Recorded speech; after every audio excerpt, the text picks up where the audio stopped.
right, the San Francisco 49ers have made a couple of contract restructures as they get ready to head into OTAs that actually I believe start today, but is open to the media tomorrow. So it was announced by Tom Pelissero and Spotrac that quarterback Mac Jones and Jake Brendel had their contract restructured for two different reasons.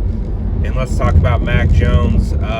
His was more about giving him a bit of a raise, $300,000 in basically a bump to his contract, and then added on, it was around $2.55 million in incentives. So obviously playtime incentives.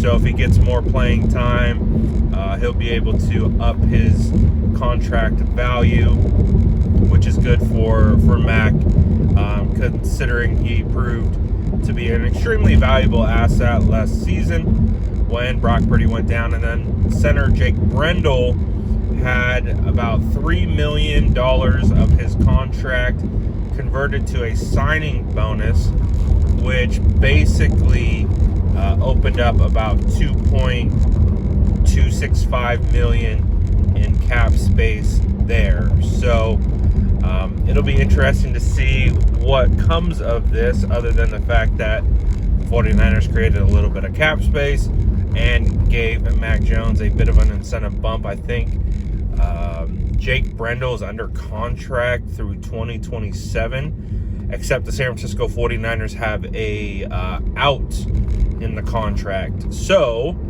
this could be Jake Brendel's last year. I'm not sure if it is or not. San Francisco 49ers love Jake Brendel. Jake Brendel has become one of the more polarizing players for the San Francisco 49ers. Just for the simple fact that I think a lot of 49er fans want to upgrade at the position. I think Jake Brendel has been solid for the 49ers since he became the starter a couple years ago. But I do think the 49ers need to start looking at the next era of center and who that's going to be. Could it be Carver Willis? Could it be Nick Sakel? Could it be Drake Nugent? Could it be someone that's on the roster, or maybe someone who's not? But there's a good chance, or there is a chance, I should say, that the 49ers have a new center next season.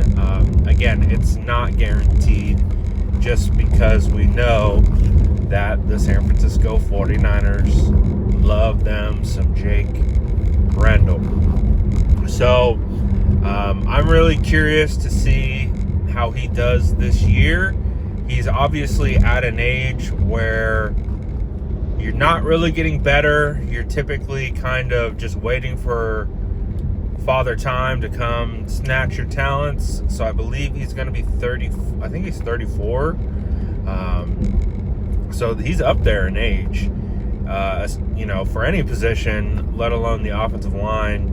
So it'll be interesting to see how he performs this season. I thought he took a bit of a step back last year, especially in the run game. I think the 49ers really struggled on the interior when it comes to the run game. And when you have the kind of combination of Spencer Burford and Jake Brendel together, it didn't make for a lot of success on the interior. So, it'll be interesting. I think the one thing with Jake is, you can always count on him to be in the right spot. Just sometimes where he will get beat is just by being overpowered by strong, athletic nose tackles that can really just get him off.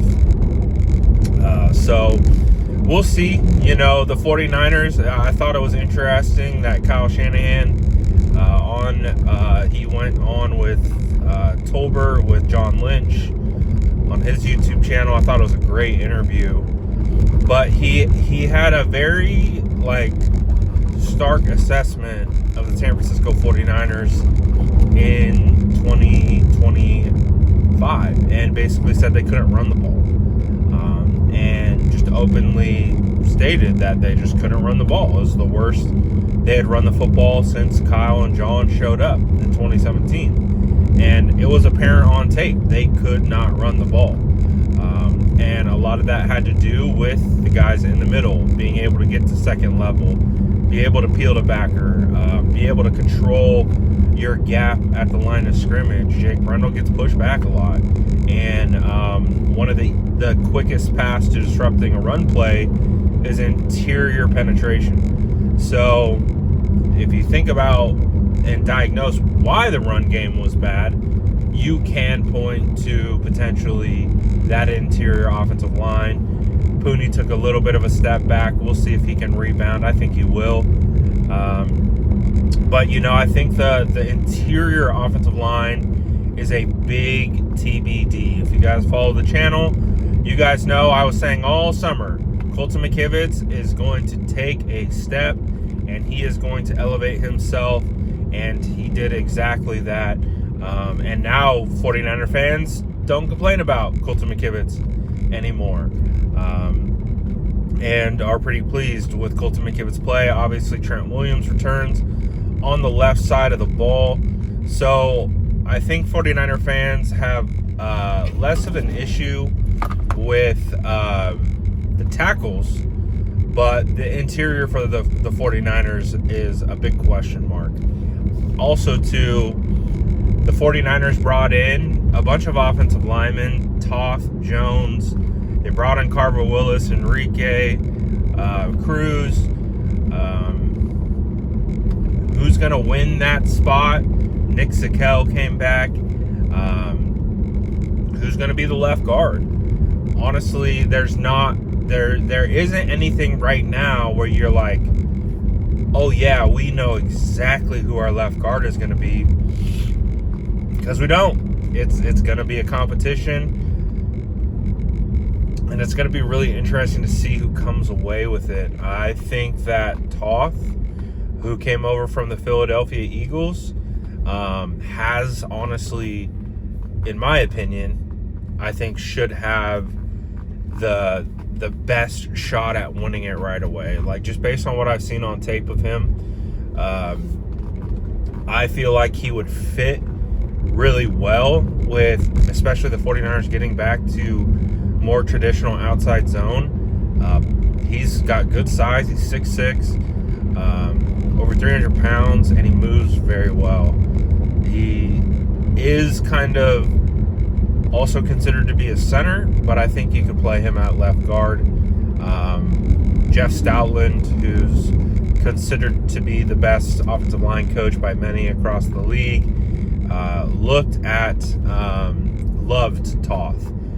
Toth was kind of like Stoutland's Brendel for our offensive lineman coach. He was a guy that was on the team and developed in Philadelphia, and now he gets an opportunity to compete, I think, for a starting job. So I wouldn't be surprised if it's Toth. I also wouldn't be surprised if it's another platoon at left guard where they rotate. And maybe Carver Willis gets a shot.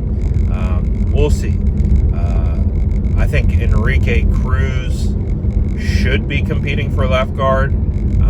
After what I've watched of him on tape, to me, he is not a tackle.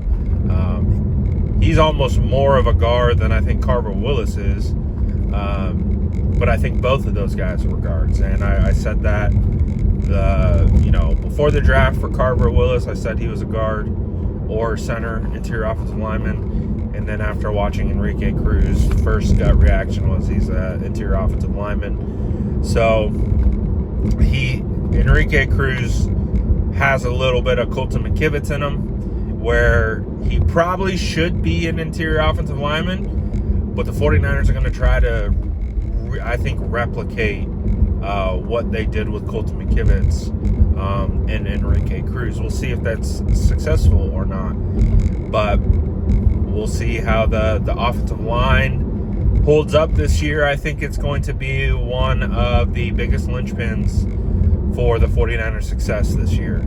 I know 49er fans are a bit fatigued with how the 49ers go about building their offensive line. I totally understand, as someone who loves the offensive line and would strive personally to have the best 5 possible.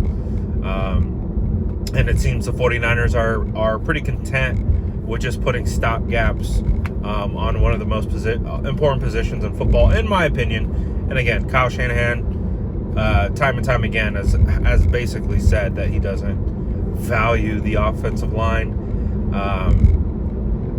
especially higher than other positions. So I think we're kind of seeing the fruits of that. Obviously, you have your opposites like Jim Harbaugh. Absolutely values the offensive line,